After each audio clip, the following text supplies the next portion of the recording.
Section 12.3 is on converting between customary and metric units. Customary and metric units were made by different people, so the conversions between them are not very nice. A lot of these, if you'll notice, they have a squiggly equal sign, which means approximately. It means these numbers are rounded. Even as they are not really nice numbers to begin with, they are rounded as well. These will be given to you on your tests. You can use them on homework. On iLearn, they should be given to you if you need to use them. Okay, so for example, conversions. And notice these are sectioned off in different columns. We have length conversions, volume conversions, and mass conversions in the different columns. Most of these are the same as what might be in your book, but there might be some different rounding on some of these. So the one difference is 1 fluid ounce. 1 fluid ounce equals 29.57 milliliters. The one book we have, 1 fluid ounce is about 30 milliliters. So we're going to use this conversion because that's the conversion that will be given to you on iLearn.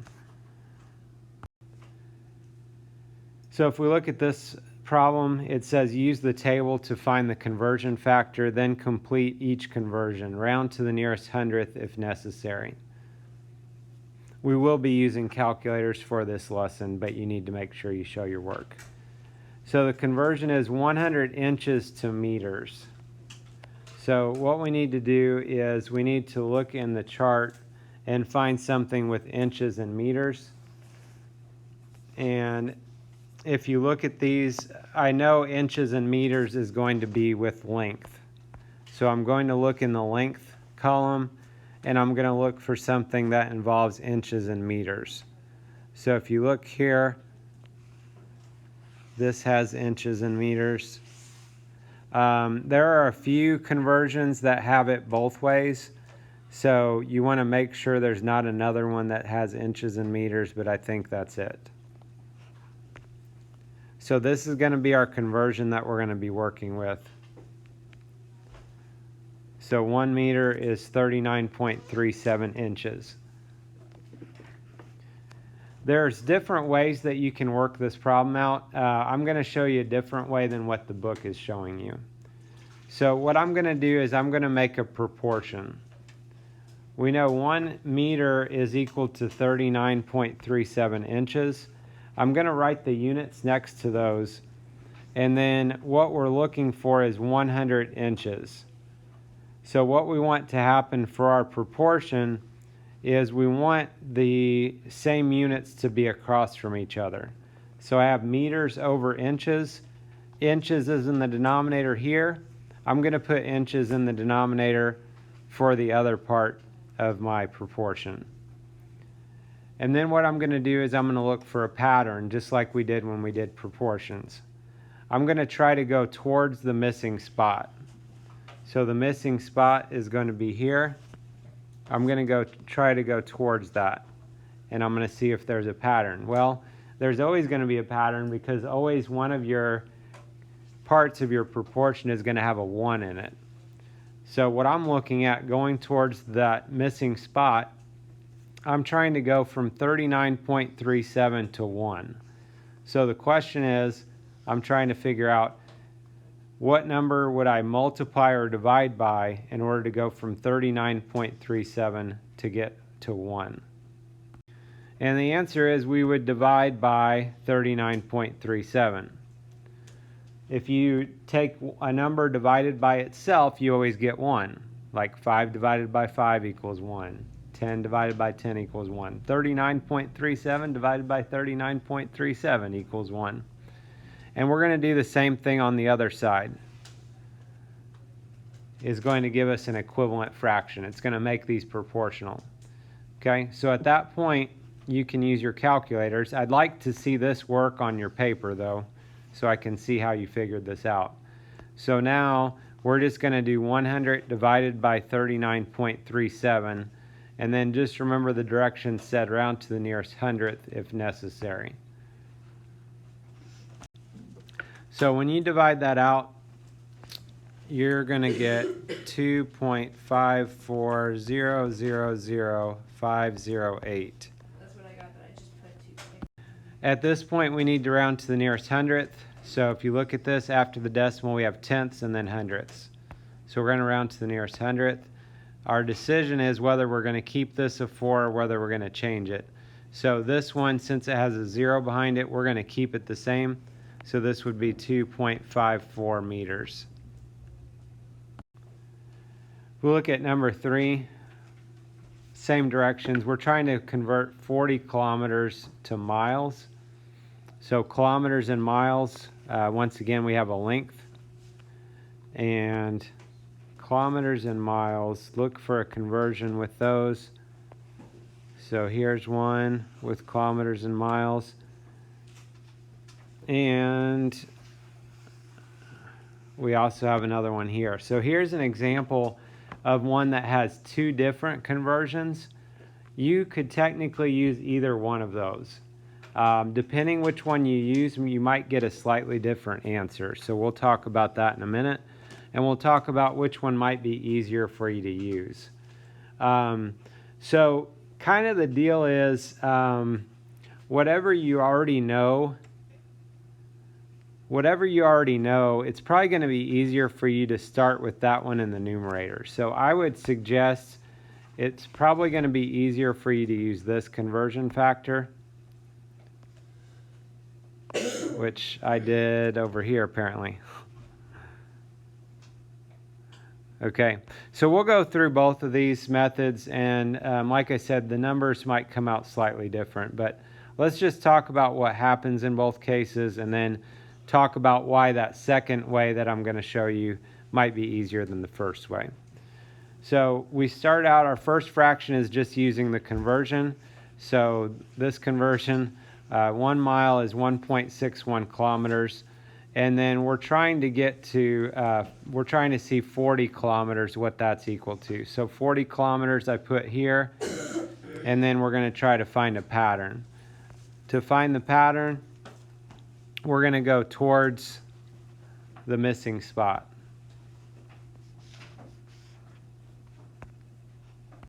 So to get from 1.61 to 1, we have to divide by 1.61. We're going to do the same thing over here.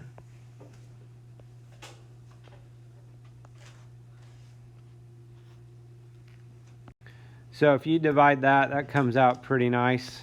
Not really. We got 24.8447205. The directions again, though, they want us to round to the nearest hundredth. So this 4 is in the hundredth spot. So that, if we round to the nearest hundredth, 24.8. And then since the 4, behind the 4 has to be a 5 or higher for us to round that up to a 5. Since it's only a 4, then we're just going to keep it. We're rounding down to 24.84 miles.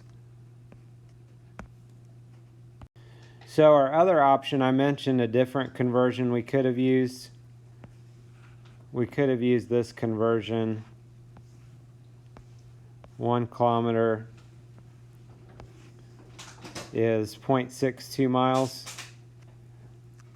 And the advantage of that is that now if we go towards our missing spot, I have a much easier pattern because I'm going from 1 to 40. 1 to 40 is times 40. So even if I didn't have a calculator, this would be no problem for me to do.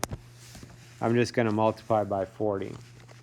And if you do that, it's also going to come out a little bit nicer for you. Remember, these conversions are rounded, so our numbers we're going to get are going to be a little different depending. This one exactly comes out as 24.8. So 24.8 miles. The other way we got 24.84 miles. Very close to the same thing, just slight difference just because of the rounding with the conversions that they use. So either one of those answers would be considered correct. I would have to then work the problems out both ways just to double check it. Another option you have, your pattern could go up and down. So we could go this direction also. How do we get from 1 to 0.62? And that would be times 0.62. And you'll get the same answer as we just got, because you're multiplying the same numbers, just a different order.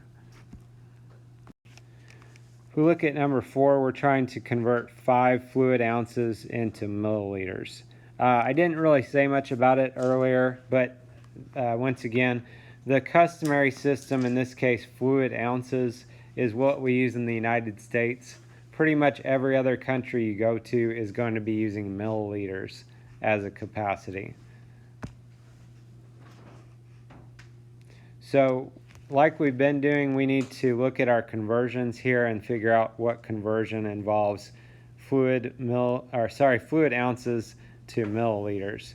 I know that involves volume, so I'm going to look at the volume column. So the conversion that involves fluid ounces and milliliters is the last one here. So we don't have two choices. That's our only option that we have to work with here. And so we are trying to figure out what 5 fluid ounces is equal to in milliliters. So when we write the conversion, fluid ounces is in the numerator, so it's going to go in the numerator on our other side of our fraction, or other side of our proportion. So the patterns here, we could go across or up and down. This is going to be the easier pattern here, is just 1 times 5 equals 5. You could go numerator to denominator would be times 29.57, and you get the same thing. So when you multiply this out, it should be 147.85 milliliters. And that one is already to the nearest hundredth, so we don't have to worry about rounding. Number 19, they want us to compare 4 meters to 12 feet. We've got a couple different ways we can do this. And so meters and feet, one thing would be we could look at our conversion between those.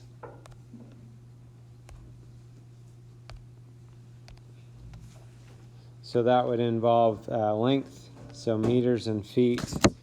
If you'll notice, we've got a conversion here and we've got a conversion here. So we actually have 2 different conversions.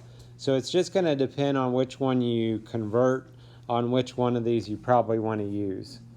So if I'm using, if I say 1 meter is 3.28 feet, that would probably be what I would want to use if I was starting with the 4 meters, because that's going to give us an easier pattern.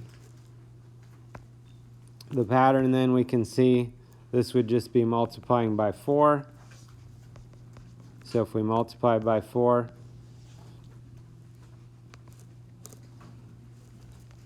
on these we don't necessarily have to round because we're just getting an answer and then comparing it to the other measurement.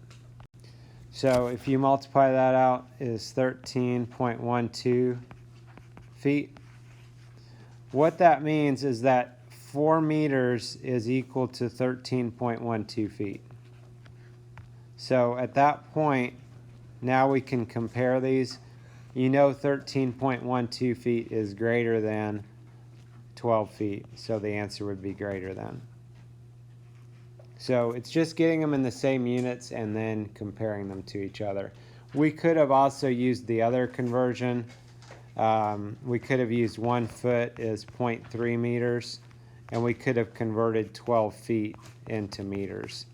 That would be multiplying by 12, and so that would be 3.6 meters. So either way, 4 meters also is greater than 3.6 meters. So it doesn't matter which conversion you use, but like I said, whatever you're using, whatever the 1 is, that's what I would recommend going ahead and using the same units as your numerator for the other part of your proportion. If we look at number 25, we're comparing 10 pounds to 5 kilograms. So this involves mass, pounds and kilograms.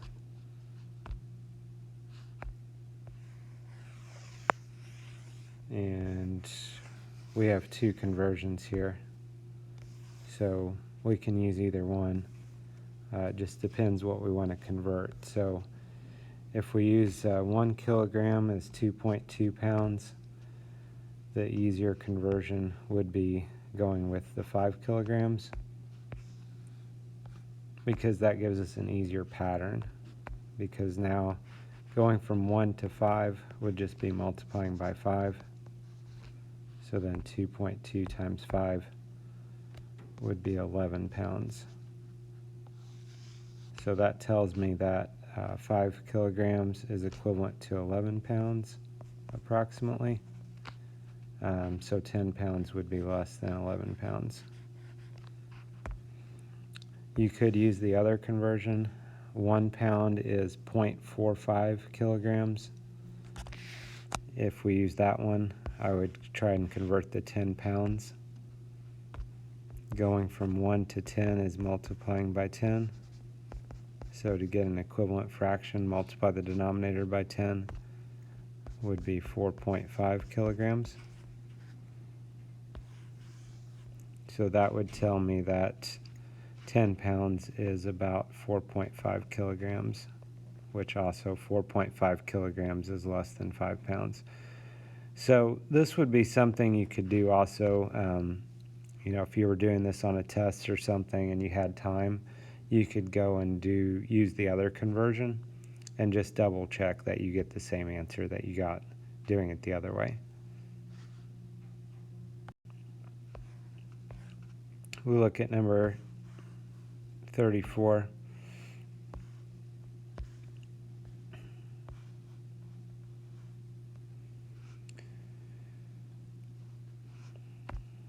Someone was in Europe and they bought 32 liters of fuel. About how many gallons did they buy? So liters and gallons, that would be volume.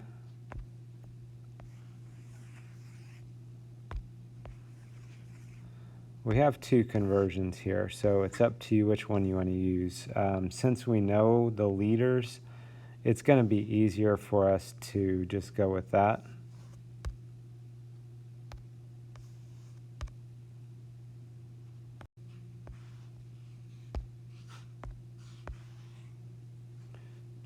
So if 1 liter is 0.26 gallons, and we're trying to find 32 liters. To get from 1 to 32 would be multiplying by 32.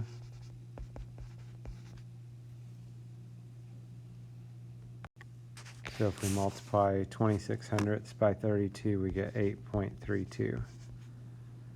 It doesn't say anything about rounding or anything like that, so we'll just keep it like that.